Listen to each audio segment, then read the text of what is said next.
논란이 된 칼럼, 바로 제목이 민주당만 빼고 이런 내용입니다. 민주당 어제 이 임미리 고려대 교수, 이 칼럼을 쓴 임미리 교수를 고발한다고 밝혔는데 하루 만에 취하를 했습니다.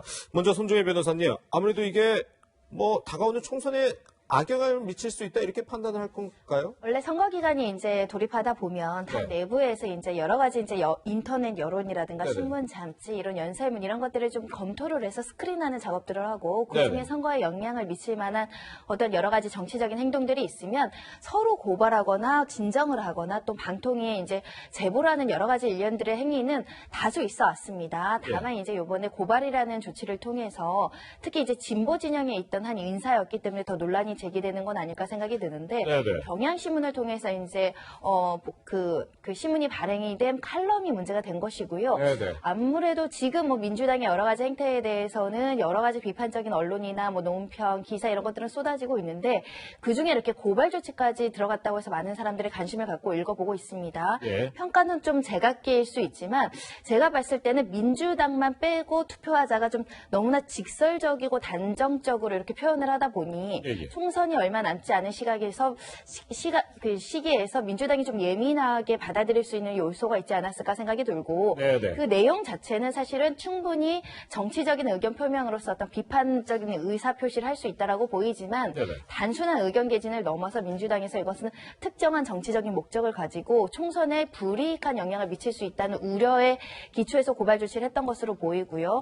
다만 또 이런 고발 수단을 쓰다 보니까 또 일각에서 너무 정치적인 의견 표명을 제약한다라는 비판이 일자 또 고발 취하라는 결단을 내리기도 했습니다.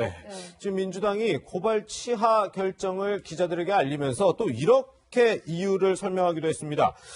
임미리 교수가 안철수 전 의원의 싱크탱크인 내일의 연구위원이었기 때문에 정치적 목적이 있다고 판단했다. 제 기억에 싱크탱크 내일이면 6년 전 일인데 그걸로 지금 정치적 목적이 있다. 이런 어떻게 보면 사족이 아닌가 싶기도 한데요. 정책위 그 네트워크 내일에 일부 관여를 했었는데요. 이거 2013년 때 안철수 대표가 대선에 실패하고 어쨌든 정치 외곽 조직으로 만든 조직인 건 맞습니다. 그 당시에 이제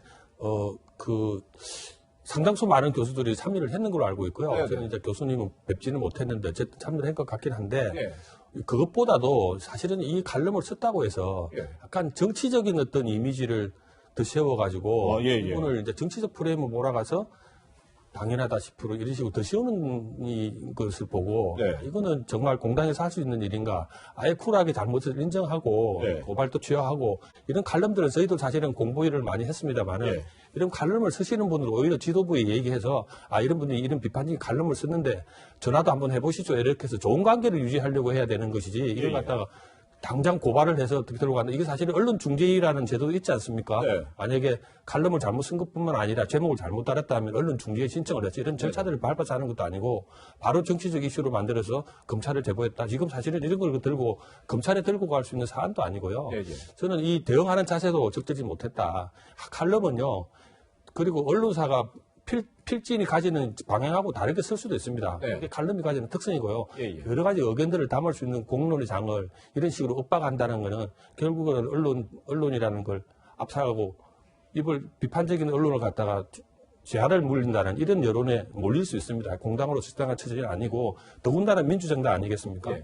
대통령도 말씀하셨습니다. 댓글도 양념이다까지 얘기했는데 자기한테 좋은 댓글을 쓰는 사람 양념이고 나쁜 말을 쓰면 이렇게 드세우는 이런 결과가 가져오기 때문에 저는 전체적인 방향에도 민주당에 가는 가치와 취향에도 맞지 않다. 이런 거 당장 취소하고 그 변론을 했습니다만은 국민들 정서하고 지금 동떨어진 변론이다. 그렇게 봐집니다. 교수님, 짧게요. 그 정책 네트워크 내일 초대 소장이 누구셨죠? 지금 중국 대사로 가 있는 장하성 초대 정책실장 아니겠습니까? 사실은 이게 분리되는 과정에서 당 정청에 과거에 안철수 세력과 같이 했던 사람들이 아직도 많이 잔류되고 있습니다. 잔류하고 있고 지금 아마 중요한 의사결정을 하는 구조에서도 그치 네트워크 내일 같은 교수들도 많이 참여하고 있는 현실이거든요.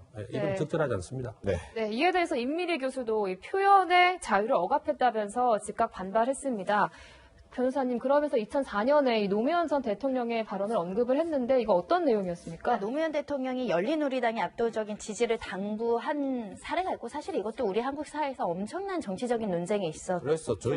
그래서 낙선운동, 당선운동의 어떤 범위와 이런 거와 관련해서도 공직선거법이 굉장히 애매모호한 규정들이 많기 때문에 사회적인 논란도 있고요. 여전히 지금도 문제이긴 합니다. 네. 하지만 임미리 교수가 SNS를 통해서 노무현 대통령이 또 열린우리당 지지 문제를 인용하는 것도 사안의 본질과는 좀 차이가 있는 사례를 끌어들인 거 아닌가라는 생각도 좀 해볼 여지도 있고요. 저도 여전히 이것을 어떤 정치적인 문제를 형사사법화해서 고발 조치한 것은 조금 과한 측면이 없지 않아 있다라고 의견을 동감하면서도 네네. 그래도 총선 코앞에서 특정 정당을 찍지 말자라고 단정적 표현을 한 것도 올바른 방향은 아니라고 생각이 됩니다. 예, 예. 어떤 행위가 문제가 있고 이것은 비판을 해야 되고 겸허하게 민주당이 좀 자숙을 해야 된다라거나 이런 의사표시는 할 수 있고 그거는 정치적인 의사표시, 의견 개진의 분류가 될 수 있지만 네네. 만약에 어느 특정 정당, 어느 후보를 찍지 말자. 이것은 명확하게 선거법상 금지하는 낙선운동이나 이런 것들이 될 여지가 있어서 불필요한 오해를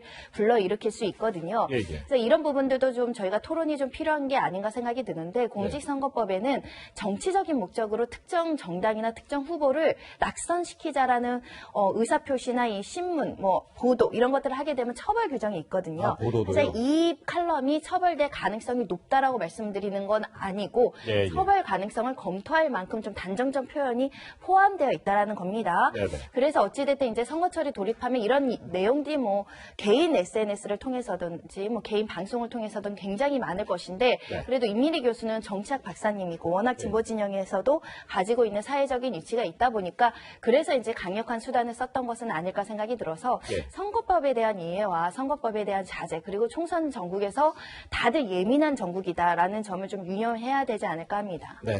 어쨌든 지금 비판 여론이 커지면서 민주당이 고발 취하를 했는데 이런 점이 역시나 작용을 했겠죠. 당내 주요 인사들이 비판을 하고 또 진보 진영에서 비판의 목소리가 나왔습니다. 박인복 교수님, 보니까 지금 서울 종로 출마하고 지금 선거 준비하고 있는 이낙연 전 총리도 일찌감치 고발 취소가 좋겠다 이렇게 얘기를 했더라고요.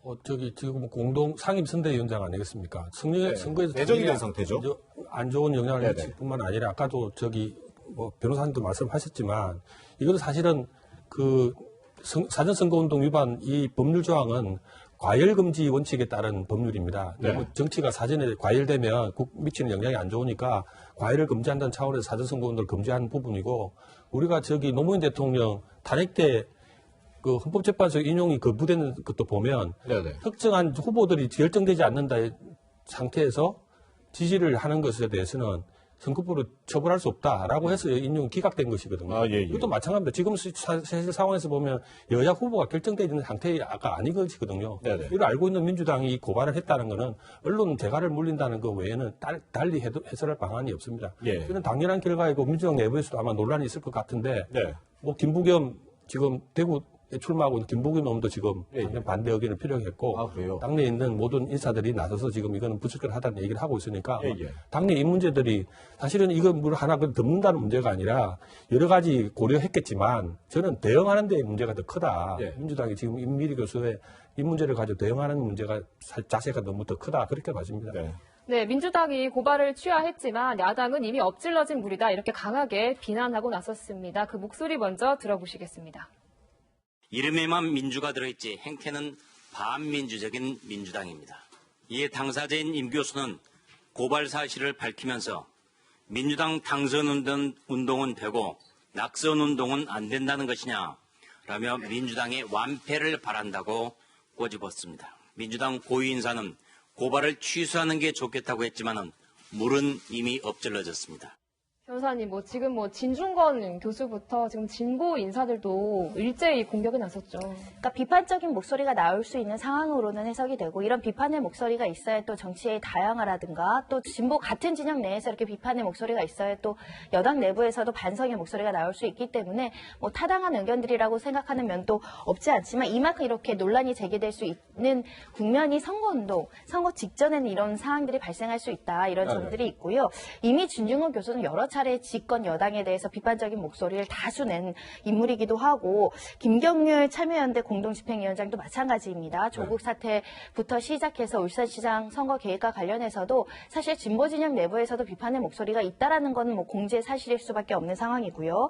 그래서 이제 지금 내가 인밀이다, 나도 고발하다 이렇게 이야기한다는 것은 혹여라도 이런 고발 조치가 이루어졌다는 점 때문에 많은 비판적인 목소리가 위축될 것을 염려했던 것으로 보이고요. 여전히 우리 헌법상의 가치는 누구라도 정치적인 의견 표명을 할 수 있는 자유가 있다. 다만 그것이 헌법상 또는 현행법상 제재가 있거나 규제를 할 수 있는 수준을 초과해서는 안 된다. 이런 점은 좀 명시적으로 알아야 될 것으로 보이고요. 네네. 총선이 끝나면 굉장히 많은 고소고발이 이루어집니다. 정치권뿐만 아니라 정당부터 해서 관계자들 모두 다 뭐 고소고발돼서 수사받는 경우들이 많아서 명확하게 어떤 행동이 선거법에 위반되고 안 되는 걸 좀 명확하게 알 필요도 있고 또 이것을 고발할 수 있는 권리가 있는 주체들도 지나치게 이런 고발권을 남용함으로 인해서 정치적인 의견 표명을 제약하지 않도록 좀 주의하는 것이 필요한데 이번에 민주당에서 내부에서도 해당 의원들이 비판을 하고 있다라는 목소리가 들리고 있어서 치열한 토론을 거쳐서 너무나 지나치게 이 여권이라는 것은 어찌됐든 권력을 가지고 있는 집단이기 때문에 형사 고발하거나 고소할 때는 좀 신중한 태도를 유지할 필요가 있고 그런 목소리가 전달되길 바랍니다. 네. 이렇게 비판 칼럼을 고발했다가 역풍을 맞고 다시 이 고발을 취한 민주당 소식까지 짚어봤습니다.